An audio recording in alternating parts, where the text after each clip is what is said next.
നമസ്കാരം.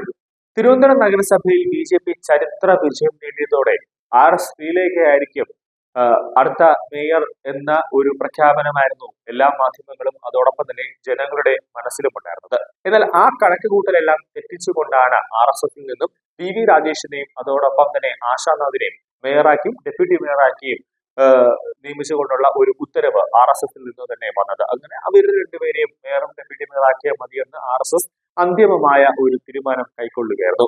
അങ്ങനെ ചെറിയ രീതിയിൽ ഒരു പിണക്കവും ചെറിയ രീതിയിലൊരു ഒരു ഇടഞ്ഞു നിൽക്കുന്ന ഒരു അവസ്ഥയിൽ ശ്രീലേഖ എത്തിയതോടെ ബി.ജെ.പി ദേശീയ നേതൃത്വവും അതോടൊപ്പം തന്നെ ബി.ജെ.പി സംസ്ഥാന നേതൃത്വത്തിലെ മുതിർന്ന നേതാക്കൾ ശ്രീലേഖയോട് വട്ടിയൂർക്കാവ് സ്ഥാനാർത്ഥിയാക്കാം, അതിന് വരുന്ന നിയമസഭാ തെരഞ്ഞെടുപ്പിൽ വട്ടിയൂർക്കാവ് സ്ഥാനാർത്ഥിയായി മത്സരിപ്പിക്കാം എന്നൊരു നിർദ്ദേശം ബി.ജെ.പി സംസ്ഥാന നേതൃത്വത്തിലെ മുതിർന്ന അംഗങ്ങൾ ശ്രീലേഖയുടെ മുന്നിലേക്ക് വെച്ചു. ഒരു ഓഫർ ശ്രീലേഖയ്ക്ക് നൽകി.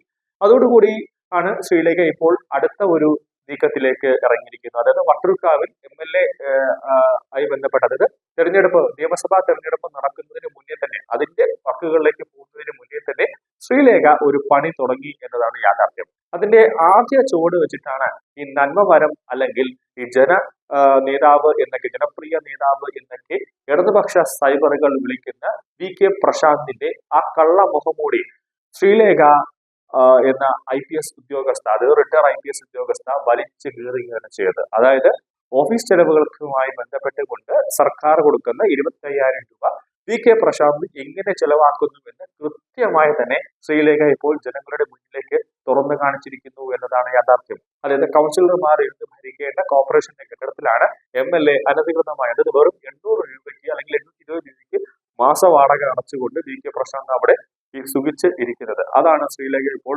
തുറന്നു കാണിച്ചിരിക്കുന്നത്. അങ്ങനെ ഓരോ ദിവസം ചെല്ലുന്തോറും CPM ഈ 5 വർഷം കാണിച്ചു കൂട്ടിയ അല്ലെങ്കിൽ 10 വർഷം കേരളത്തിൽ കാണിച്ചു കൂട്ടിയ അഴിമതികൾ, കോർപ്പറേഷനിൽ വലിയ അഴിമതികളടക്കം, വട്ടിയൂർക്കാവിൽ VK പ്രശാന്തിന്റെ ഭാഗത്ത് നിന്നുമുള്ള അഴിമതികളടക്കം തന്നെ ശ്രീലേഖ വരും ദിവസങ്ങളിൽ പുറത്തേക്കിടുമെന്ന കാര്യത്തിൽ യാതൊരു സംശയവുമില്ല.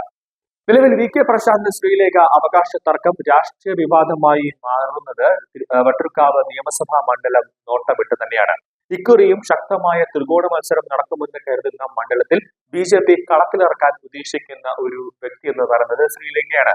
K മുരളീധരൻ ഗുരുവായൂരിലേക്ക് പോയാൽ കോൺഗ്രസിൽ നിന്നും K ശബരിനാഥിനും സാധ്യതയുണ്ട്. ഇതെല്ലാം മുന്നിൽ കണ്ടാണ് വിവാദത്തിൽ നേതാക്കൾ ഇപ്പോൾ ഇടപെട്ടിരിക്കുന്നത്. ശ്രീലേഖ ഇപ്പോൾ BJPക്ക് കൊടുത്തിരിക്കുന്നത് നല്ല ശക്തമായ ഒരു ആയുധം തന്നെയാണ്. CPM-ന് നേരെയുള്ള ശക്തമായ ആയുധം വെറും ആരോപണം മാത്രമല്ല, തെളിവ് സഹിതമാണ് ശ്രീലേഖ ഇപ്പോൾ പുറത്തേക്ക് എടുത്തിരിക്കുന്നത്. അതായത് കോർപ്പറേഷന്റെ കെട്ടിടങ്ങൾ ഈ പല ആളുകൾക്കും തിരിമറി നടത്തി പല ആളുകൾക്കും മറച്ചു കൊടുക്കുന്നു. അതായത് കോർപ്പറേഷന്റെ കെട്ടിടങ്ങൾ സ്വാഭാവികമായിട്ടും ഒരു 10-30,000 മുതൽ അല്ലെങ്കിൽ 40,000, 50,000 രൂപ വരെ വാടക കിട്ടേണ്ട കെട്ടിടങ്ങളാണ് തുച്ഛമായി 800 രൂപയ്ക്കും 500 രൂപയ്ക്കും ഒക്കെ ഈ CPM-ന്റെ ഒത്താശയോടുകൂടി ഇങ്ങനെ ആളുകൾ ഉപയോഗിക്കുന്നതെന്ന് ശ്രീലേഖ തന്നെ പറയാതെ പറഞ്ഞിരിക്കുന്നു. നിലവിൽ ശ്രീലേഖ വ്യക്തിപരമായാണ് ഈ വിഷയം ഉയർത്തിയതെങ്കിലും സാങ്കേതികമായി BJPക്ക് കൂടുതൽ ഇടപെടലിന് ഈ വിഷയം അവസരമായിട്ടുണ്ട്.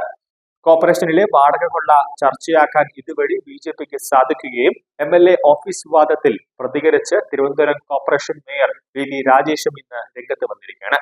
വ്യക്തിപരമായ കാര്യങ്ങൾ പരിഗണിക്കാതെ നിയമപരമായ സാധ്യതകൾ പരിശോധിക്കുമെന്നാണ് VV രാജേഷ് ഇപ്പോൾ പറഞ്ഞിരിക്കുന്നത്. അതായത് MLA ഓഫീസിന്റെ വാടക കരാർ പരിശോധിക്കുകയാണ് നിലവിൽ ഇപ്പോൾ VV രാജേഷ് ചെയ്തുകൊണ്ടിരിക്കുന്നത്.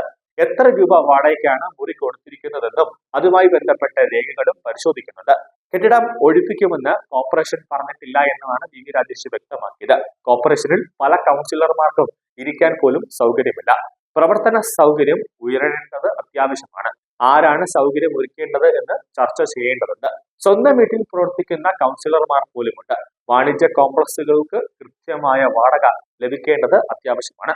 ജനപ്രതിനിധികൾ പ്രവർത്തിക്കുന്ന സ്ഥലത്ത് നിയമപരമായി എന്തൊക്കെ ഇളവുകൾ ചെയ്യാനാകും എന്നതെല്ലാം വ്യക്തമായി തന്നെ പരിഗണിക്കുമെന്നാണ് VV രാജേഷ് പറഞ്ഞിരിക്കുന്നത്. എന്നാൽ അതിൽ VK പ്രശാന്ത് ഉൾപ്പെടുമോ എന്ന ചോദ്യത്തിന് VV രാജേഷ് ഇതുവരെയായിട്ട് ഒരു മറുപടി നൽകിയിട്ടില്ല.